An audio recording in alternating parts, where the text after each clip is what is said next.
size. Welcome to the Instigators Hockey Show. I'm Paulie D. He's Chris Kotsopoulos. What's going on? No shirt tonight. I got the Wrecking Crew from Marvel Comics on tonight. Sorry, folks, but this guy. Every now and then, you know. This guy. What's going on? There's a tons going on. What do we got tonight, Paulie, in your mind? I mean, we got a lot. We got to talk about the Perron suspension. We got to talk about. We'll talk about some scores tonight. You said the Leafs play back-to-back games. Islanders tonight. They're losing 3-1 to the Islanders, right? You said. Yeah, I think it's 3-2 now. 3-2, and then tomorrow night against our beloved New York Rangers. We'll talk about the one-game suspension for the Blue Jackets, Branson. And I mean, obviously, we'll talk New York Rangers, go around the league, whatever else comes up.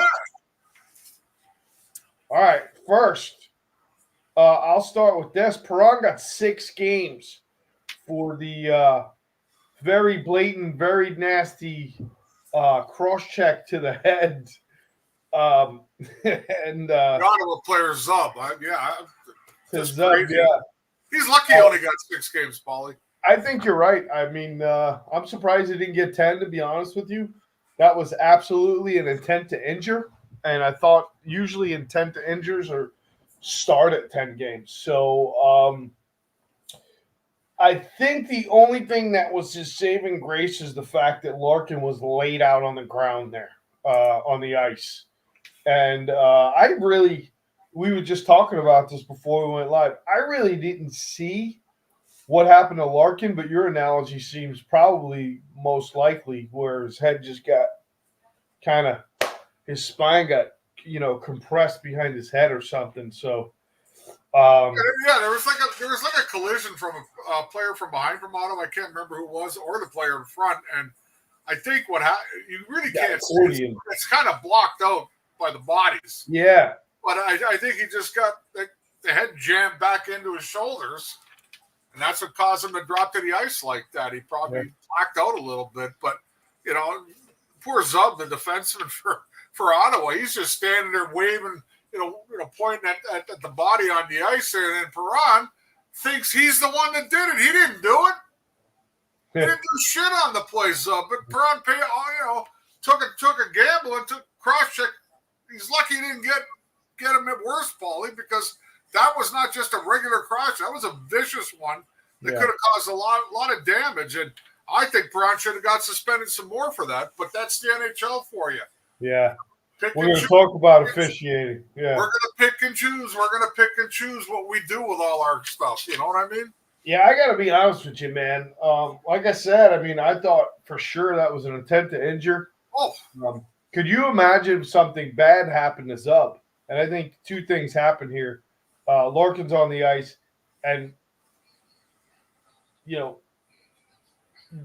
Perron's cross-check didn't cause serious damage. But could you imagine if it did? I mean, he'd be facing charges like the guy who threw his skate up in the air. Yeah, I totally agree. I thought it was a vicious move by Perron. As for what happened to Larkin, I mean, you can't really tell. So there's really nobody at fault there. I mean, they never called a penalty on that play. What happened to Larkin? But it's just really weird how sometimes players react on the ice and teammates react, thinking, like I'm going to get even with somebody right off the bat. But to me, the worst thing is he got the wrong guy. The 2 guys that hit him were to his right. He goes after a guy that was away from the play. Right. And I think he should have got more suspension. That was just a real cheap shot move by Perron, who's not known to be like that. Let's call it what it is. He's been in the league a long time. But that was a pretty vicious cross-check, and I think the NHL went really, really soft on the suspension, personally. I'm going to be in Detroit watching the Detroit Red Wings take on I believe it's the Lightning, actually, the end of January. So it's just a weekend trip. I started better you than me. Yeah, I started my bucket list. So I'm going to see Going to go to all the original 6 arenas first, and then make it around the NHL. That's what I'm going to do. So, I've been to a couple arenas, but that's what I want to do. I want to go to every arena, but I'm going to start with the original 6. Next year, I'm going to try to knock out Toronto and Montreal. So that's it. You better bring your cash when you go to Toronto and Montreal. Bring a lot of cash. So that'll be fun. I want to bring up one thing too. I want to wish Tony Granato a lot of goodness in getting healthy. He's been diagnosed with non-Hodgkin's cancer. Ranger fans will remember him. He had a pretty good start in the NHL with the New York Rangers as a rookie and played a few years with the Rangers before he moved on. Had a pretty decent career, but getting a diagnosis like that's got to be tough on him right now. So just wish him good luck with the battle. Absolutely. Cancer sucks, man. I want to go to the good Branson. Yeah, let's do that one. I mean, he got one game. He got one game, and I got to tell you, I watched it. I watched the hit on him. He smashed his nose against the boards. And he went down, and then he got up and he dropped his gloves and he wanted restitution. But what I thought was interesting, and I don't know if anybody saw this, I think I was watching NHL Tonight or one of the NHL specials, and you see him on the bench and he's telling his coach, I want to go fucking get him. I want to fucking go. He let everybody know. He let everyone know, I'm coming. And as soon as he stepped on the ice, that was it. He went right to it. So, I mean, I respect that. I really do. I respect that. He wanted restitution, and he wasn't going to be stopped. And there was an article by Uncle Vinny, and I posted it last week. Uncle Vinny, you're wow. I posted it about 2 weeks ago, a week and a half ago. I says, as much as I can't stand Tortorella, he's fucking dead on. He said, they've taken the policing out of the game. They, every hit's, scrutinized, and everyone who makes a good hit. And we know this is Trouba friends with the Trouba train. You got to defend yourself. And he says the NHL has done this to the game.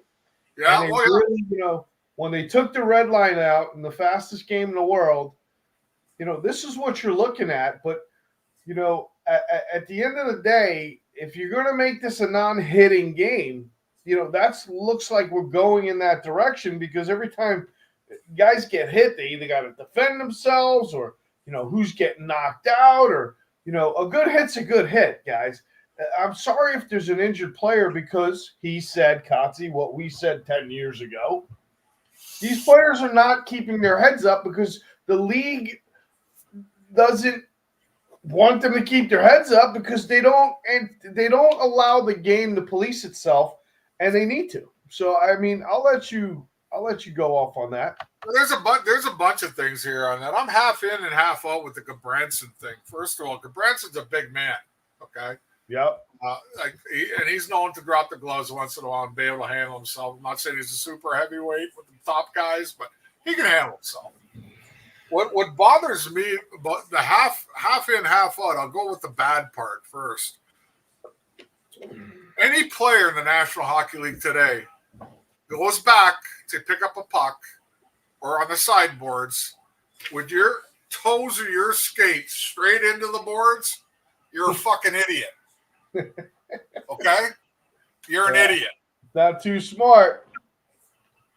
Like, you're playing in the big league. How did you get that far in the National Hockey League? That's a good question. I understand that. Yeah. Second of all, this is where your point comes in. The league, for some reason, over the last, I'll say 20 to 25, 30 years, Paulie, has been always complaining about fights.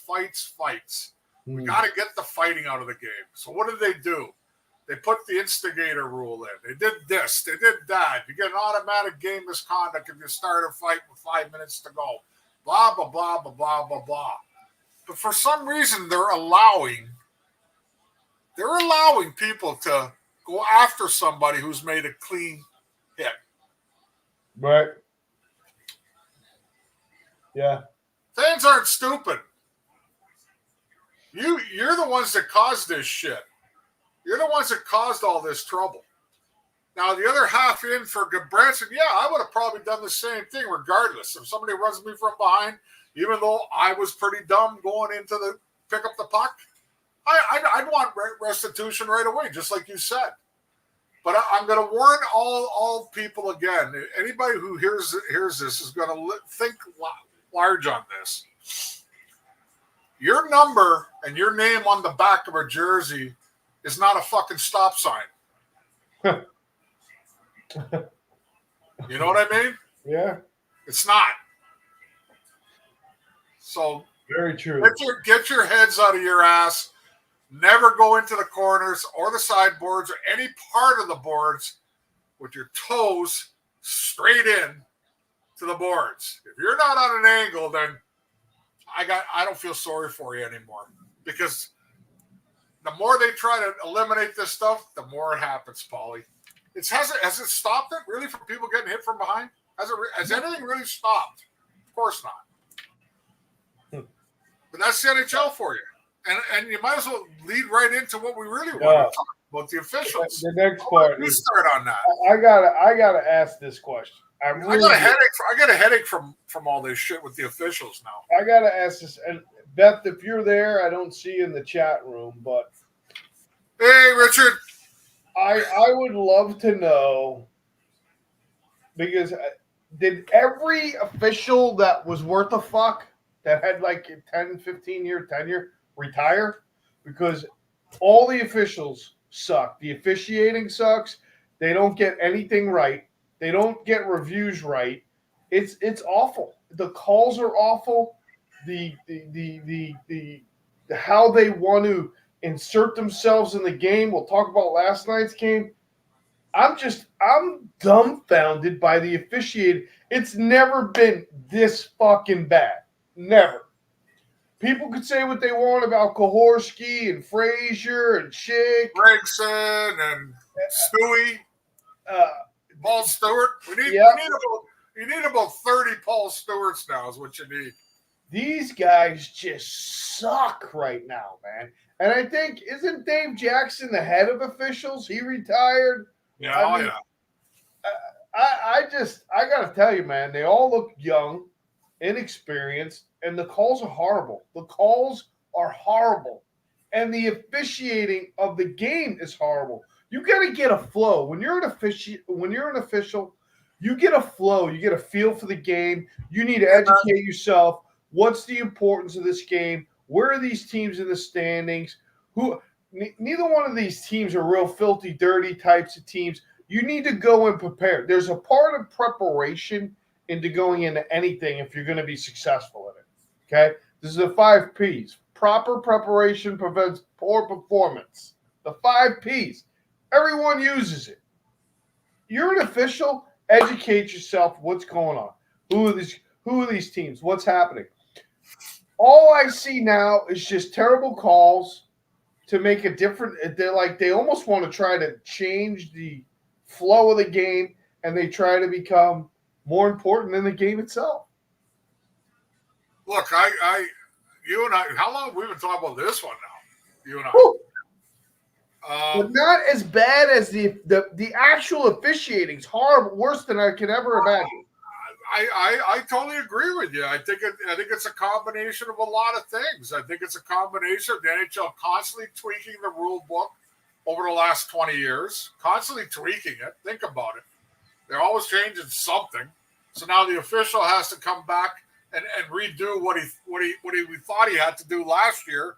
Now he's got to do it again this year. I'm not making excuses for the officials here. Trust me.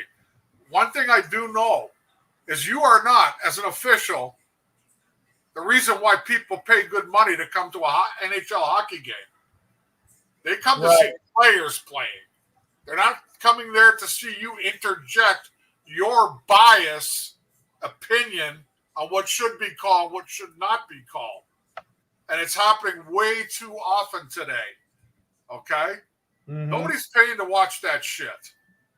They're paying to see the players. The players have a tough enough job to do what they got to do on the ice every night, Paulie. And yet, what I used to say to you years ago, if I had a bad game, a really bad game, and it stood out, I was talked about in the news the next day. I was talked about in the paper. I was on TV, okay? Right. How shit I played. When is it time for these officials to own up after a game and give us 5 minutes of your time where reporters can ask you, what went through your mind when you made that call? Oh, but that's right. They're angels. The NHL won't let you put your hands on them. I love it. The NHL takes care of them instead. Yeah. We'll take care of that department. Don't you worry about it, Mr. Fan and Mrs. Fan. I just think it's ridiculous. Last night's game was like an absolute joke with the calls that they made last night.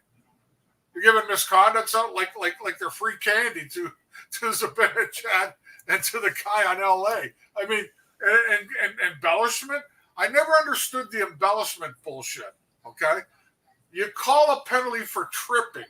You call a penalty for cross-checking. You call a penalty for roughing. Whatever penalty you called, and then you're going to add afterwards.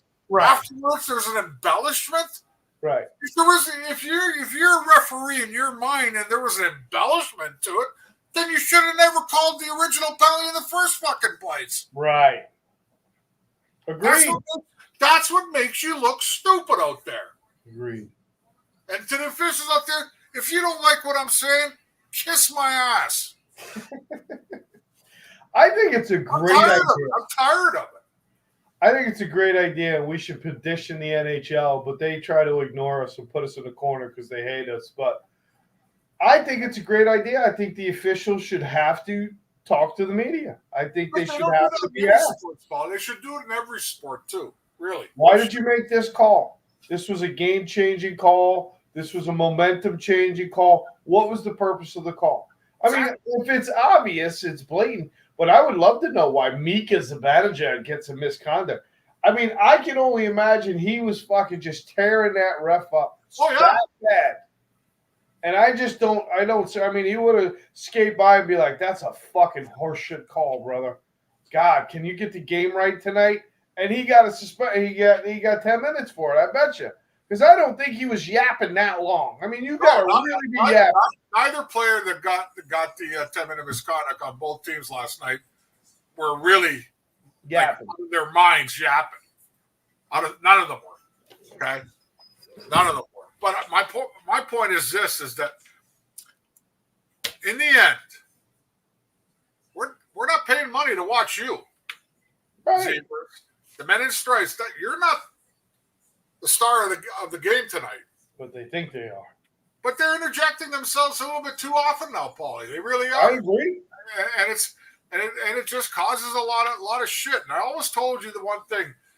The referee, like a Paul Stewart, for example, okay, I know we bring up his name a lot, but Stewie played the game as a hard-nosed player, tough guy.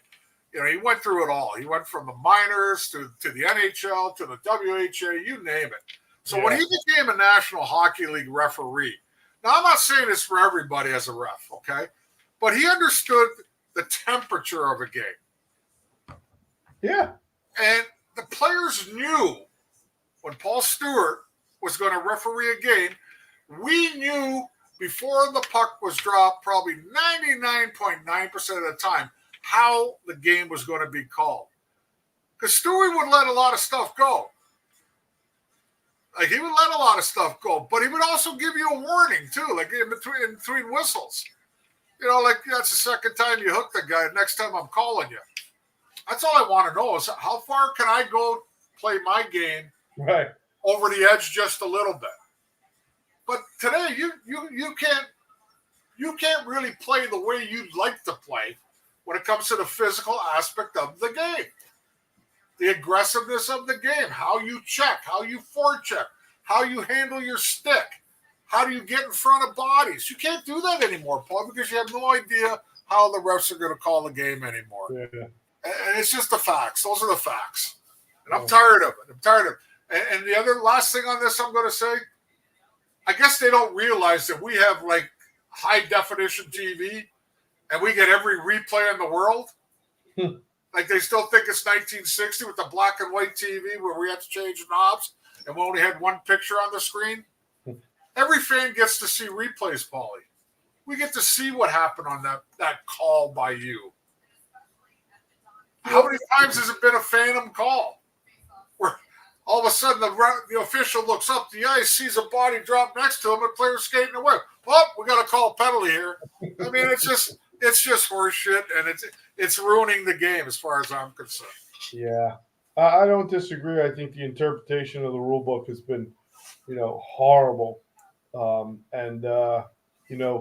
as much as nobody's going to get. No, there's no such thing as a perfect official, but I just think this year has been worse than any year I can ever remember as far as actual officiating goes. I mean, I get it, the different interpretations and this, that, and the other thing. Like you said, having Stewie was awesome because you knew what you were going to get. But now I just think it's horrible. It's just horrible. It's horrible. I just can't imagine. I can't imagine the players today. I mean. I wonder if the coaching staffs and the scouting staffs actually give them a book on how these referees like to call games. I'll be honest with you. If I played today, I'd want one. Yeah, I don't. I'd want one.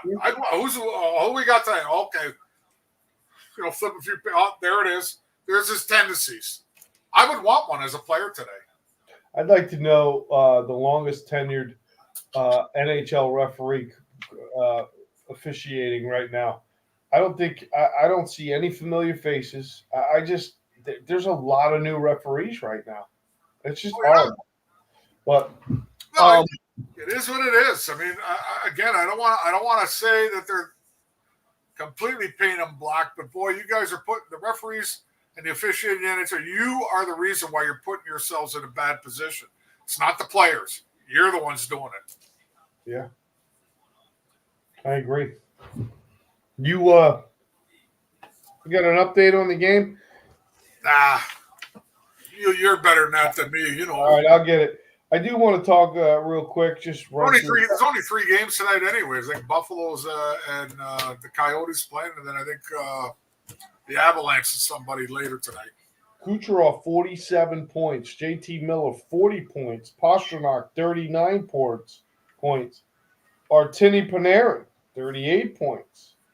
Sam Reinhart, 37 points. That's your top 5 right now. Yeah. Listen, if Tampa Bay don't have Kucherov, who's going to – where are they going to get the offense from right now? Yeah. They don't get the offense from anybody on that team except for him. He leads them in goals, leads them in assists, and leads them in points, and he's leading the league. So Sam Reinhart and Kyle Connor are tied with 17 goals. Austin Matthews is tied with Brock Boeser for 18 goals. I know Matthews got his 19th tonight. Maybe he got the second goal. I don't know for sure. Oh, yeah? And Kucherov is leading the league with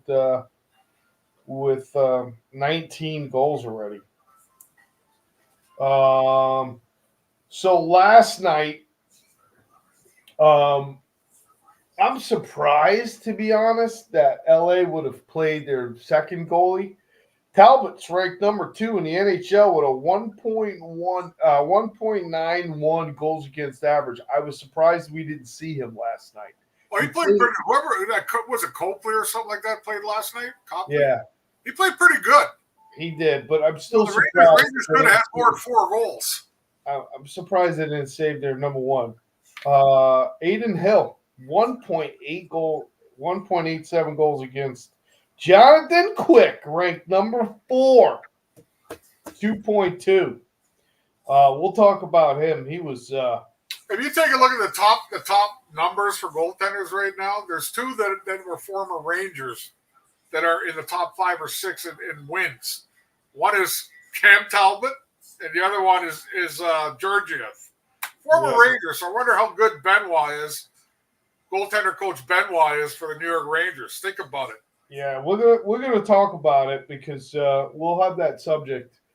I mean, I don't know if you want to get into just Rangers now, or just because there's a lot to talk about. Um, if you want to, let's move into goalies because the Yeah, big talk. start with that. I know you're gonna dig your heels in here, but one of the things, obviously, after last night's play, Jonathan Quick was just phenomenal. Hasn't lost in regulation. And of course, the Ranger fans are, calling for Igor's head now. Um, which I got to tell you, I don't. I think Igor's fighting it a bit right now. I think he's fighting the puck. I think I don't. He's not in form of what we're used to. But talking about Benny Allaire and I mean, the guy's the best goalie coach in the game and probably in the world, I would think. But you think about the goalies, in the Rangers organization for the last 20 years, 25 years, pretty damn good. And Shesterkin's still the number one. He's still the number one, and he's fighting it a bit. But I think he'll be back into form here. He just needs to probably got uh, confidence issues more than anything, I'd imagine. But he's given up a ton of goals in the last 3 games. Yeah, it's one of those, and I'm going to bring this up a little later when I do my little rant about some of the Ranger fans lately. Okay, make sure I don't forget that. Benoit is unbelievable as a goaltender coach. When you think about it, how many coaches, management, assistant coaches have all changed in the Ranger organization over the last 20, 25 years? Not Benny, though. Quite a few have actually left. Yeah, absolutely. Only one guy still remains through all those changes. Yep. And that's Benoit. Okay. And that just goes to show you that he is the creme de la creme when it comes to the best goaltending coach in the league. Yeah. And it shows with his goaltenders because, like I mentioned earlier, you got goaltenders around the league right now that are playing well for their teams that were New York Ranger goaltenders at one time. So as for Shesterkin, yeah, he's not playing up to his, I think he would admit it, his own standard. There's no question about it. But I think it's a combination of both, Paulie. Like where the team played a little bit more sloppy in front of him, and they play a little tighter right now for Quick. Okay, let's face it; those games that the Rangers lost were to teams they shouldn't have lost to, but it was wide open in the Rangers zone. Shesterkin's still coming up with the big like Shesterkin type saves, but just not enough of them anymore. Okay, so he's struggling a little bit. There's no question about it. I'm not worried about him. I mean, I'm going to wait still about my Ranger fan rant, but I'm not worried about Shesterkin at all. And it's a good thing to have a goaltender like Jonathan Quick back there who's been there, won 3 Stanley Cups, led his team to 2. He's here. He came here with a good attitude, low-paying job, figured that, Rangers got a good chance, and he's doing his job, Paul, and he's doing a great job. It's a great thing to have to know that you as a player can throw your backup in there and we don't miss a beat if we play our game. And it gives you a chance to win, yeah, sure. And I can tell you this for a fact, too, now, okay? As a team, you always know who your number one goalie is. The players know that in the dressing room. And you always know when your number 2 goalie is going to go in, too, like ahead of time. You're warned ahead of time. And I do think there's a little bit more emphasis on the team, whether they want to admit it or not, that, okay, boys, our backup goalie's in tonight, so let's tighten up a little bit more. You know what I mean?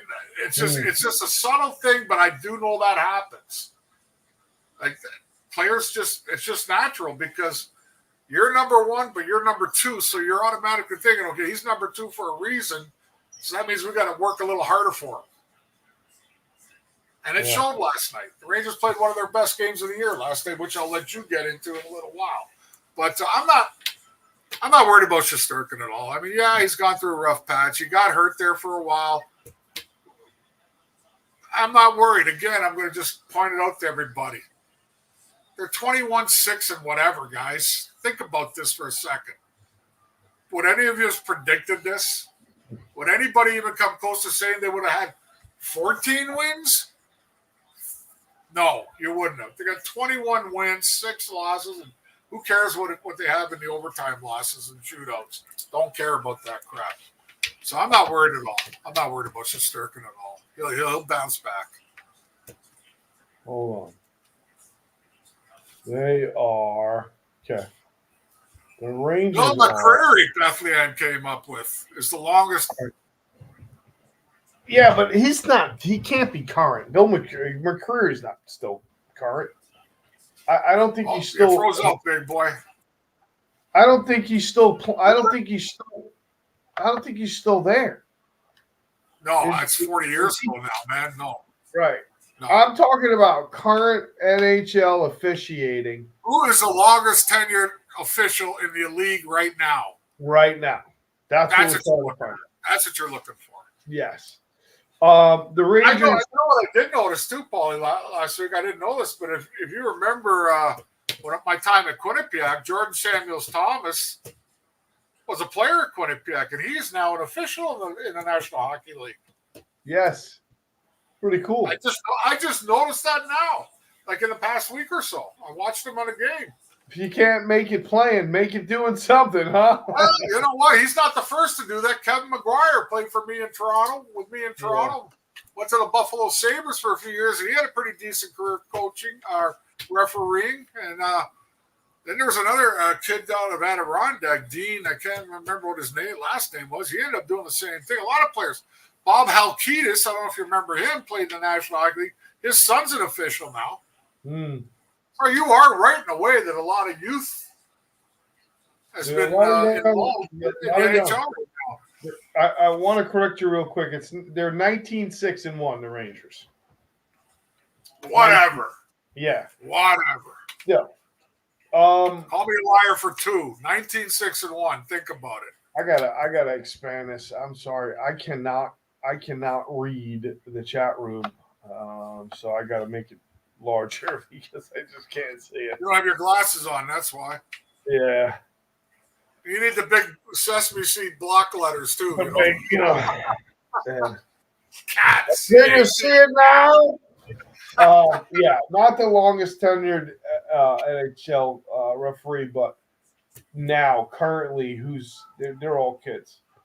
I was gonna go into. I mean, there's a couple of things I wanted to do. I think we covered a few things, and if I keep messing around over here, it seems like the signal gets a little weaker. But so it looks like your boy is over. Former assistant coach Sullivan is not getting canned. Oh, that was it. I wanted to talk about. I had read today, and I don't see in the news on the NHL. So I don't know how true it is. Former Edmonton Oiler Pulivari is getting a tryout contract with the Pittsburgh Penguins. He's a pretty big kid. So I know he went and played in Europe for a few years, and I guess he's getting a tryout. I don't know what's going to happen there, but pretty big kid with some good hands. So be interesting to see if he makes it back into the NHL. Well, he sucked in Edmonton. Well, let's call it what it is. He was a highly touted guy, and Edmonton just let him go. Yeah. Think about it. So, Pittsburgh, are they reaching for straws? Is that what's going on over there now? Like reaching? I wish the kid luck. I mean, nobody wants to deny a guy a job if he's capable of doing it, but he had umpteenth chances to prove himself with the Edmonton Oilers, Paulie, and it never came to fruition. So, I don't know. We'll see what happens on this one. Yeah. Kelly Sutherland. There you go. Richard Mason says Kelly Sutherland is the longest tenured referee. Right now? Yeah. Yeah. That's what he says. So. Kelly Sutherland, yeah. He's probably ready to retire too now. Yeah, there's a lot of young guns here. They need to get it right. All right. Well, I remember, you remember years ago. So the referees were, they were they were there every year. I mean, they all were. Every night you'd be like, oh, who are we getting tonight as a referee? But they were there for year after year after year. I don't know one of these referees, not one of them. I Very guess good. what it boils down to, Paulie, is we only pay attention to them when they screw up. Think about it. That's the only, you know what I mean? Like, Well, I don't think they want to tell us their names anymore, too. So, listen, I do feel bad a little bit for him, but you've created your own monster within yourself. That's the bottom line. they've created this, but I did post. Listen, I posted Uncle Vinny's. Uncle Vinny said it right. I watched that. I watched that on the NHL Network actually when it happens. And Tortorella's dead right about it. He's dead right about it. There's so much that Tortorella said there that makes so much sense, and it's a combination of everything, Paul. It's a combination. I know I'm repeating myself. It's a combination of the NHL constantly twitching everything, tweaking everything. Yeah. And then the officials have to relearn everything. It's also the kids growing up not understanding the possibilities of danger within a hockey game. Mm-hmm. They're not being taught those parts anymore. They're not allowed to hit till a certain age. You know what I mean? All that stuff. So when they do finally get to that level, there are some mean, ornery bastards out there that will take you out. Yeah. And you're not ready for it because you've never prepared for it. So, anyhow, that's it on that. Drew Doughty last night on top of Kreider talking shit to him. Oh yeah, gave him a shot in the back. Yeah, I don't think they were angry at each other. I think they were just yapping at each other. Yeah.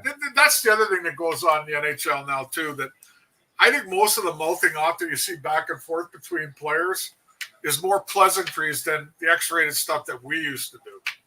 Yeah. Well, I mean, we used to get nasty with each other with the words and stuff like that. And everything was involved. Your mother, your sister, you name it.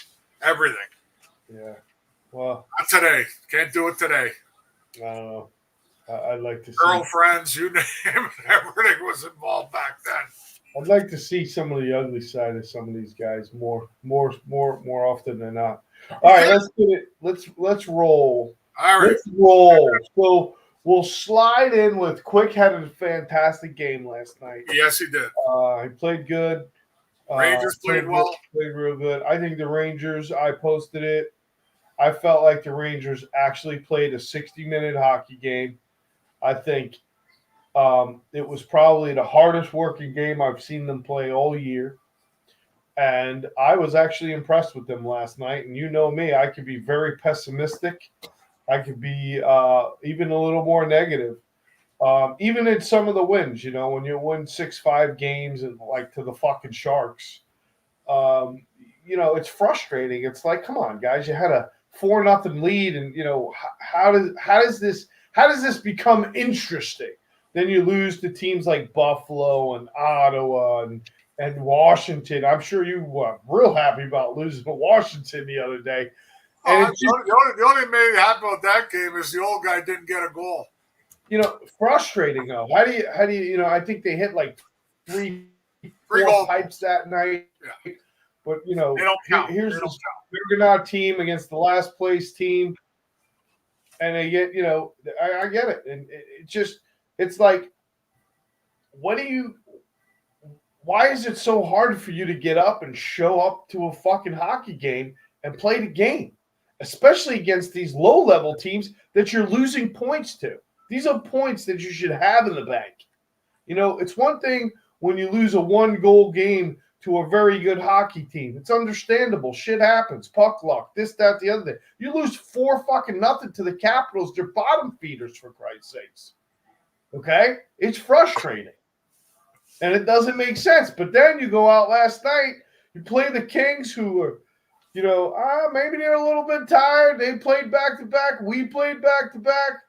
And boom, you show up in every facet of the game. And it's like, why did the light switch go on today? It was amazing. It was amazing to watch them last night, how they worked hard. They played smart. They played that left wing lock. They closed down the neutral zone. I was impressed with how they just shut down the power play against for the most part. But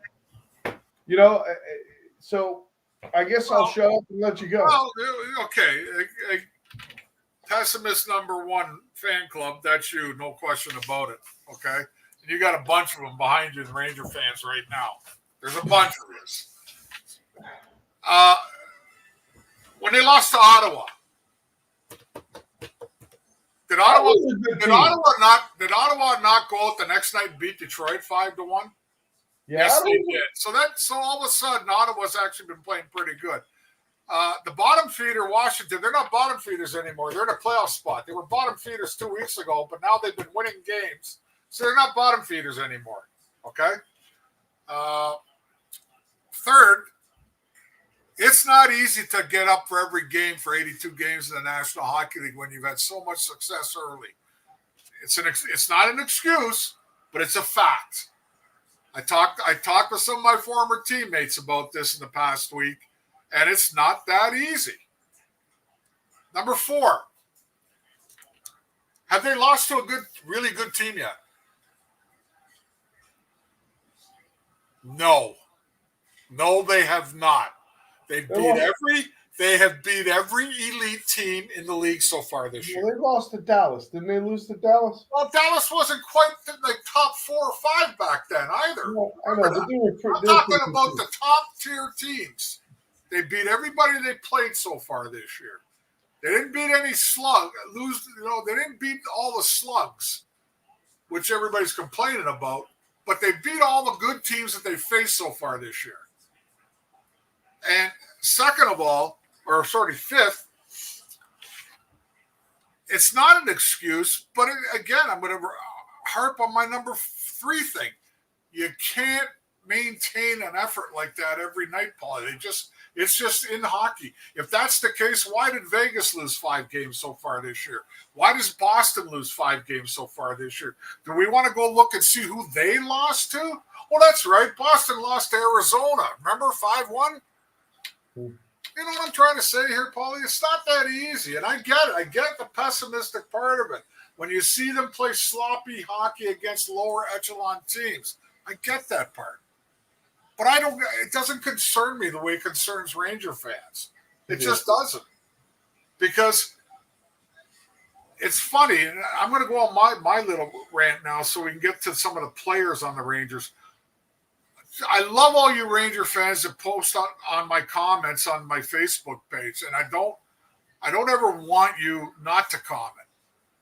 But if you're just going to show up on my Facebook page and only when they fucking lose, get rid of yourselves, please, because I'll get rid of you for me. I'll get rid of you. You never comment when they win, but when they lose a game, you're like the biggest fucking asshole on earth. Rangers suck. Rangers this. They're not the record's not indicative of their game. Blah blah blah blah blah. I don't want you on my page then. Okay, because you're never there when they win, but you're only there when they lose. Okay, let's talk about the players now. Let's talk about players on the team.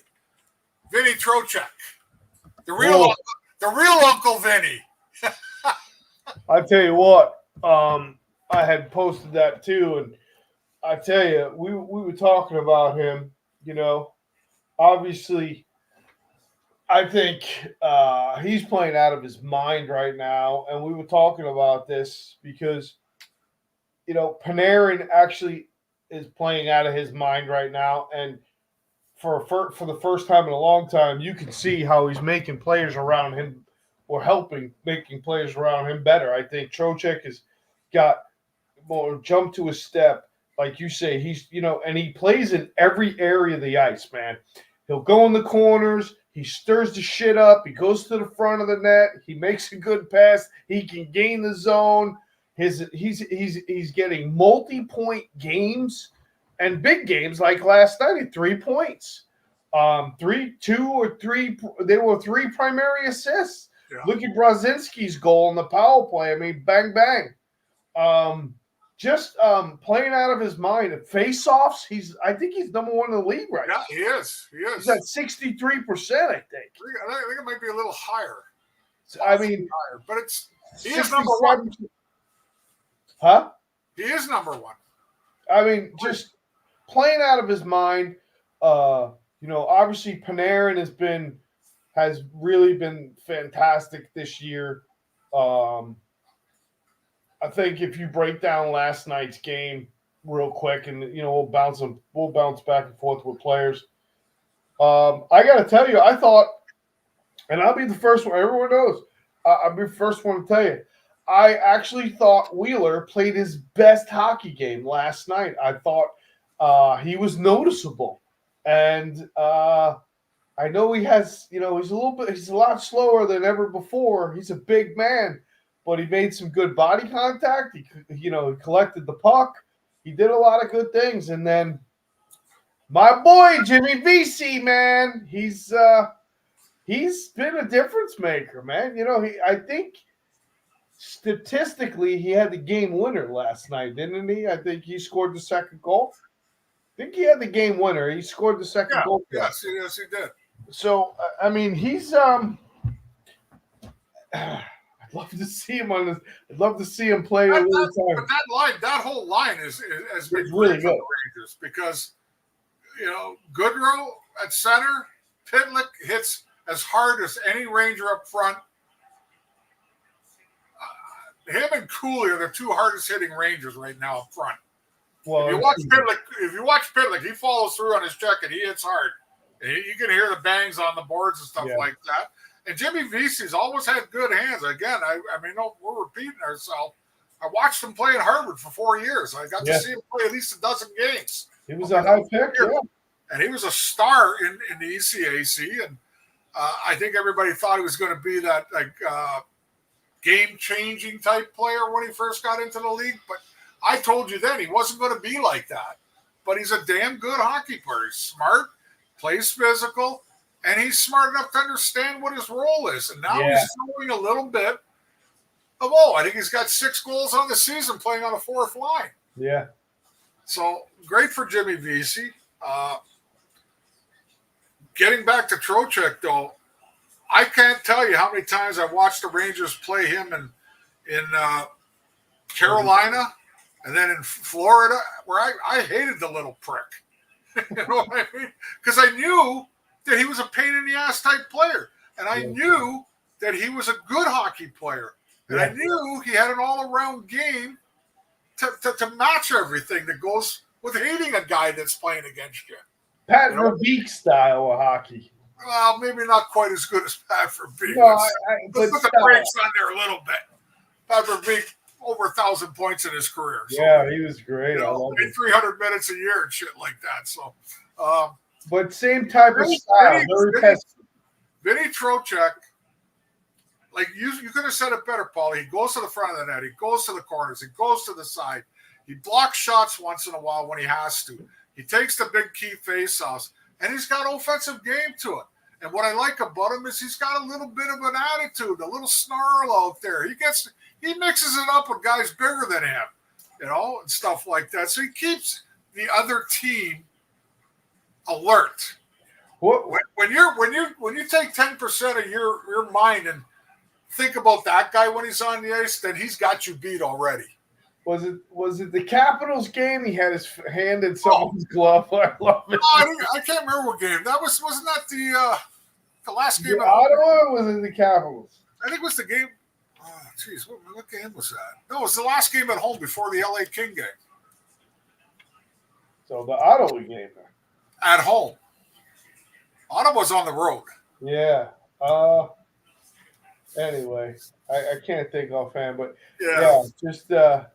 No, but he's that guy. He's that guy that the other team like you want to get your as a player you want to get your fly swatter out and swat at one, but you can't. He's pesky. Absolutely. I was so happy to see Cooley score last night, man. Such a hardworking guy. I tell you, this kid's a star, man. To me, he's going to be a star. I love the way he plays physically. I love that he goes in all the dirty areas. He could, and he definitely's got hands. He can, he can move the puck around, man. So I was happy he got rewarded last night. Again, I tell you, it's the first time I've seen them play a 60-minute game. I thought every line contributed. I mean, I even give marks to Wheeler. I thought Wheeler played. He was noticeable. Wheeler's played pretty good the last couple of weeks, whether you like it or not. So, he's gotten better last couple of weeks. So just saying, he has gotten better, Paul. He has. Like from the beginning to 2 weeks ago, he's gotten a lot better. I watch him just like you watch him. And getting back to Cooley, from now on, watch him when he gets a clean pass from his own zone. He is able to carry the puck into the other team's zone. Yeah. And he looks smooth doing it. Good hands, good speed, good size. Yep. He's only going to get better and better as his confidence grows, Paulie. His confidence is getting better and better each week. So he'll get better. And now he just has, unfortunately for him, it's like I've tried to tell you all along about the way it is when you come to a decent team in the National Hockey League. He's just got to wait his turn. That's all. He's got to wait his turn until he takes the next step up to the second line, to the first line. It may take another year. It may take another 3 years. I don't know. But I read a. He's just got to wait. I read an excerpt today from Johnny Brazinski. He told, and I noticed at the end of the game, he hugged Zibanejad, and Zibanejad put his arm around him. And apparently he told Zibanejad in that hug, he says, I owe you a steak dinner for taking the 10 minutes misconduct because he got the power he got the power play time. And last night, did he rifle that one? Oh, that was beautiful. Like we were talking about, he found the open area, he found the open ice because he was in the side where Zibanejad is. Yeah. And then, as Trocheck came back behind the net, he moved across. Bang, bang, and there it is, man. He roofed that bitch. And when I watched that play, I watched the LA defender. He knew that he messed up. Yeah. He's like, oh shit, that look on his face because he was there, but he wasn't there. Yeah, because he looked back at him. I watched it. He looked back. He saw Brazinski there, and then he was facing the puck. And then the next thing you know, boom, boom, it happens that fast. Did you see the look on Kreider's face? Kreider didn't even see the shot. He goes, "Holy shit! Did that thing go in? That's how hard that thing went in." It was smoked. That's for sure. I am happy to see Zibanejad scoring on the power play. Yeah, on the right side there. That was quite a tool last year, and teams really started to defend against that, and that leaves Panarin and Kreider and Fox and everybody else, move. That's the power play has really been super powerful. And, I know last year they had a great power play too. So I think that was the biggest difference last year in the playoffs was they came in a great power play team and they didn't capitalize. So this year they're really, what are they ranked number 3 or 2? Oh, they're up in the top power 5. Play. Top 5 for sure right now. And last night, LA was number 1 in the kill. Yeah. And penalty, they were number 2 in penalty killing. Yeah, and the Rangers got 2 of them. Yeah, 2 power play goals last night. So that was it was great. It's good to see Brazinski get a goal there. I know Laviolette's been bouncing him around. He was playing on the top line with Kreider and Zibanejad a little bit. He's a good skater, Paulie, and he's got some good hands. And he's never really had a chance to stick in the NHL. So this is his opportunity now. They're giving you an opportunity to perform.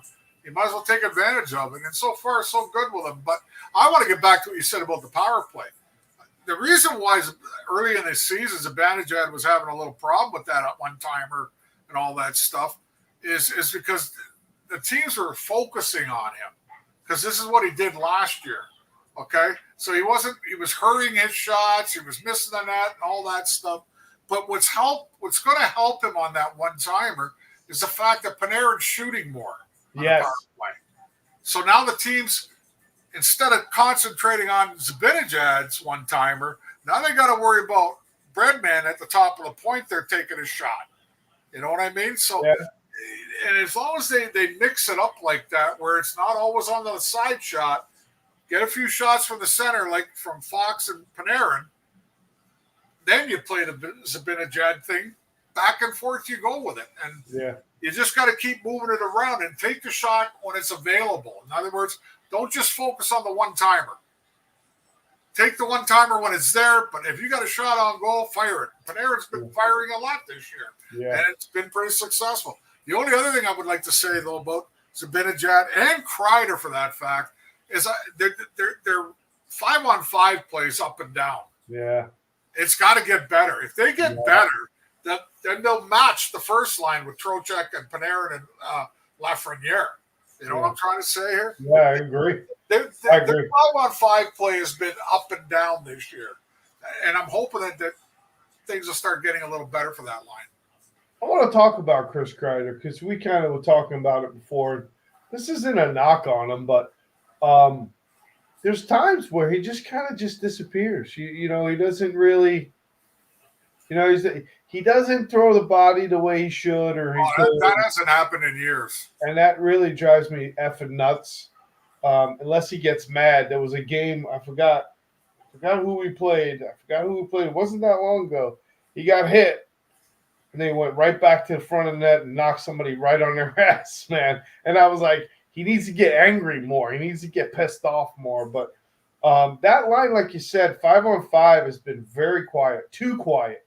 Yeah. They don't even seem like they create a lot of chances, man. It's just, you know, not a lot going on there, and that's big. They haven't been horrible or anything like that. They haven't been bad. It's just I think we expect more from them. They're not up to the level that everybody expects, and I think they would say the same thing themselves. There's another level of play that they can get to as a line on 5-on-5 play. Well, to your point, too, last night, honestly, you think about it, the first period was, you know, quiet. They had 3 shots on net last night. And when I tell you I feel like they played a complete game, the only thing they didn't do in the first period was shoot the puck a little bit more. They were kind of led to the outside, but they played smart defensively. They kept the neutral zone. I think they did a lot of good things there. But to your point earlier was the VC line and the Cooley line had a lot of ice time. And I believe it was Goodrow started. I think Goodrow took the opening faceoff. What was that against? Yeah, I think Goodrow took the opening faceoff. Lavallette's impressed me so far this year of putting the third and fourth lines out there at the right time. Yep. And they're getting minutes. I mean, VC's getting his. I mean, I'd like to know, Beth. Can you tell me how many minutes VC played last night? That Jimmy VC had, how many minutes he had. I thought, you know, a lot of that game was the third and fourth lines, if that's how you want to tag them. I thought they played very good, and every line played smart defensively. Defensively, I thought they played really good. I think Keandre Miller had a pretty good game last night, too. He defended, what's his name? Byfield. He defended him well, and that's a big kid like Keandre Miller, man. He's big. He still frustrates me, though, Paulie. I know. He gets caught out of position way too many times for my liking. Sure. But I'll throw the asterisk in there. He is such a great skater and a long reach that he's able to recover probably 9 times out of 10 and still come back and make the play. Mm-hmm. You know what I mean? Like he has that ability where he relies on. I'll give you a great example. When I got cut out of position, I had Bob Hope and no hope of getting back in time. Okay? He's got the ability. He reminds me, he kind of reminds me of Al Iafrate in his prime, where Al Iafrate could be 10 feet behind the guy at their blue line, and by the time he gets to our blue line, Al would have caught him. You know what I mean? That's kind of ability. Oh, Al was fast. Keandre Miller has that same kind of ability, skating wise and reach, where he can make himself look way out of place and then recover at the same time. But you can't keep playing that game. You got to start being smarter position wise. Yeah, yeah. I don't disagree. Listen. Again, it's like I went on my rant there about some of the Ranger fans. You guys got to chill a little bit here. I mean, yeah, they didn't perform well against some of the weaker teams in the league, but you know what? The record is what it is, and if it was 6-19 and the opposite, and that was happening, what happened in those 6 games where every game was crap like that? Yeah, then you got a right to be pessimistic. But last I looked, throughout all those bad games that they played, they're still in first place in the East right now.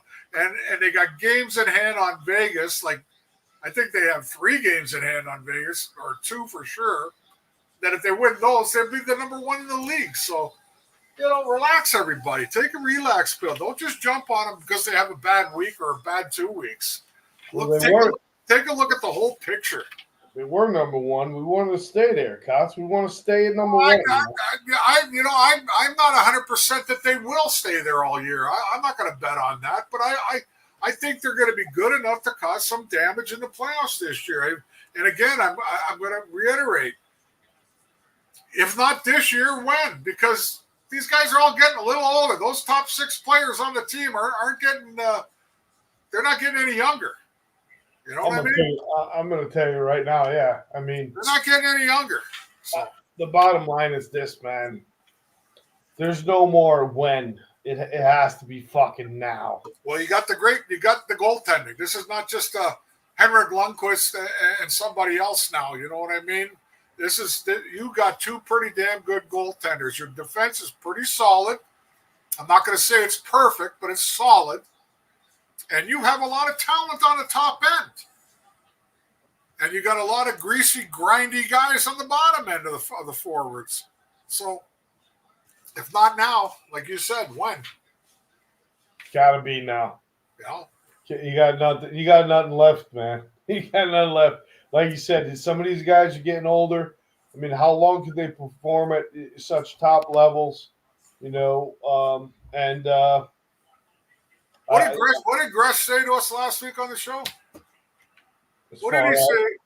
When you start to reach your 30s, okay? And as you go 32, 33, 34, 35, you're not going to get better. Rarely do you get better. You start to come down a little bit. Yeah, so, it's true. You got to keep that in mind. And I think I really believe that somehow, some way, if there's something that's still sorely needed in the lineup come trade deadline, I think Chris Drury will figure out a way how to move a couple of players to fill that need, cap-wise. I really do, because I think he knows it too. Now, tomorrow night's game. I want to get into tomorrow night's game against the Leafs because they're still hacking away behind me here. I don't even know what the score is. I'll take a peek. Still 3-2. I can get the score. The Leafs just tied it with 7 seconds to go on an empty net. As soon as I turned my back to look at it. Nice. 3-3. I'm watching that. I watched the first period and change of that game, and the Rangers got to come out and pressure the Leafs right away because the Leafs are still a dangerous hockey club. They're multi-talented up front, but I still am very suspect of their defense as a whole. Defense the Islanders put the pressure on them like you wouldn't believe in the first period and a half, and they probably should have been up by 5-1 instead of 3-1. Okay?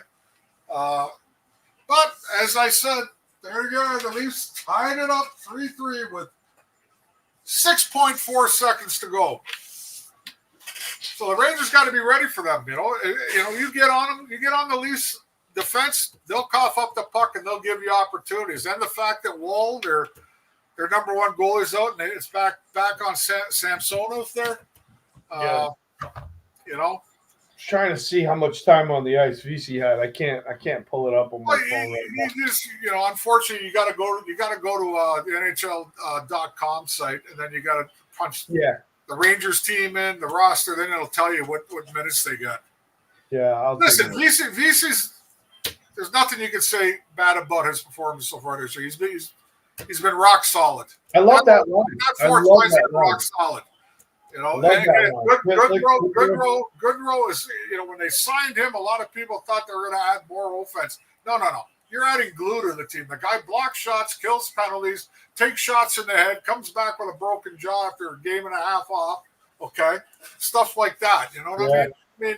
I mean, he was full swollen on his fucking side. I looked at him through the glass, man. He's full swollen, black and blue. Fucking guys. If you were a guy, if you're a baseball player, you'd take the year off, Yeah. Or a basketball player, they would have to get the wheelchair out for you. He probably lost about 3 or 4 chiclets on that, if he even has them. Yeah, we did see the one hit the ice. I mean, you didn't see that. Did you see that on the replay? They had a picture of one of his teeth. Did they? No, I didn't see that. One of the tooth was laying on the ice there. Yeah, but he broke his jaw. Didn't he crack it? Crack the jaw? I have no idea. All I know is he was out there playing, and he was playing like he usually does. Yeah. Again, you got to have everybody doing what they're supposed to do. Whatever they expect out of you. If you're a goal scorer, score. If you're an offensive producer, produce. If you're a defensive player, be a defensive player. If you're a grinder, grind. That's how a team's made up. They're not all they all can't do the same thing. You know what I mean? You can't do the same thing. You can't have a team full of 18 Panarins. You're not going to win. No, 18 Panarins on the ice. Yeah. So 18 Gordie Howes, you might. That's one of my Christmas presents, actually. Oh, what's that? Gordie Howe jersey. You get a Gordie who jersey? Not that I got nothing good to say about the Red Wings, but as long as it's Mr. Howe, it's okay. It is. It's Gordie Howe. Captain C and the wing wheel, buddy. Number 9. Don't remind me about that dumb jersey. I don't have one. I never took one from them. I only played 2 games. I was there for a month. Never took one. You were hurt. Weren't you hurt the whole time? Not with the Red Wings. No, I got sent down after the first week of the season. Wow. We lost our first 3 games, and they pointed at me and Sean Burr and Greg Steffen, the goaltender. We were the reason, so they sent us down. We're the reason why we lost the first 3 games of the season. Bullshit. Didn't you get traded for Mike Rogers? Yes, I did. Every time the Rangers play, and there's a question. I know, the trivia question. And you know what? I'm going to defend myself. How many Stanley Cups did Mike Rogers win with the Rangers? None. Exactly. The same amount I won. Okay? Same amount that I won. So I know. There you go. I know. How did it work out really for the Rangers when they traded guys like me and Nicky and Duguay and Eddie and all that stuff? How did it work out through those little Smurf years? They didn't go any further. They didn't go any further in the playoffs than they did when I was there with Eddie and Nicky and Duguay. Not one. There you go, Beth. You are unbelievable. 11 minutes and 39 seconds is a lot of time for a fourth line. Maybe we could bump them up to about another 4 minutes. Wouldn't that be good? Wow. Yeah. That's pretty good. 11 minutes and you get 6 goals. Yeah, well, I think last night was probably, with all the fucking penalties. My God. All the penalties. And now that you mentioned that brings me back to Kreider a little bit. So you got to remember, we keep forgetting this, though, too. Kreider never killed penalties early in his career. He's a penalty killer now, too, Paul. He plays the power play, it kills penalties. So that's basically 2 extra shifts, possibly minimally, every game. In other words, if they only get 1 penalty and 1 penalty kill, so he probably averages at least 2 power plays, 3 power plays a game, and 2 or 3 penalty kills a game too. So that kind of takes away from his 5-on-5 play and him being the aggressive guy he used to be. Plus, he's getting up there in age, and I know how I was when I got up there in age. I still hit the shit out of people, but I didn't fight as much anymore because it was a younger man's game. I let the new guys do that shit. You know what I mean? Yeah. So Thank you, Beth. yeah, that's awesome. 11:39. Yeah. Was that that was just for VC? What did that fourth line look like? I bet you it was around the same. Nick It's like Bonino. listen again. Laviolette doesn't shy away from it. It's not like he doesn't play his fourth line like most teams do, where they only Right. get a couple shifts a period. They get more than a couple shifts a period. Well, and they were mentioned last night that the fourth line was playing against the LA's first line. Well, usually you try to do that, Paulie. You try to put your best defensive line against the top offensive line. Yeah. That's not uncommon. Right. Or well, what's more common today is best line versus best line. Oh, no. It's still not. I don't think it's that way. The only reason why it looks I don't agree with that at all. I still think teams try to get their best defensive line out against the top line. The only difference is where you are. If you're on the road, you don't get the last change and stuff like that. Sure. You know what I mean? But if I'm coaching you, I want my best line out against like your absolute worst line, which could be your third line, not your fourth line. Yeah. Well, I mean, the fortunate the Rangers' fourth line, if that's it's a good all around. They have a great 200-foot game. Yeah, they really do. Very, very impressed with it. Like you said, Pitlick is a hard-working guy, man. Works very hard for this team, man. I have no problem with his game. Goes in. I think a lot of people are probably looking at his offense, no goals, blah, blah, blah. No. What I look at is what the fourth liner is supposed to do. He takes the body. He wears the other guy down. And I can't tell you how many times he's made some of the hardest hits along the boards. You don't have to necessarily flatten a guy on the ice like Trouba does to make a guy hurt, Paulie. Right, I know. The ones that hurt the most are the ones that don't look like they hurt the most. The ones where guys get knocked out in the air and stuff like that, they don't hurt as much as you think. They just look really bad. Yeah, I think with that Rangers fourth line, Islanders won 4-3 in overtime. Yeah, I see it. I think with the Rangers fourth line, if that's what you want to call it, the good thing is they can play against other teams' top lines, and they're not afraid to keep. They do their job. They keep the puck in the offensive zone, and they keep guy like Anze Kopitar away from the puck, and that's their job.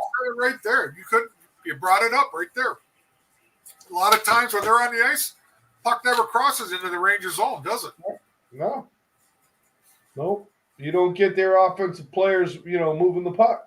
So that's what Pitlick brings. That's what VC's doing. And VC actually becomes a scoring threat, and I love it, man, because, go ahead and ignore him when he's got the puck.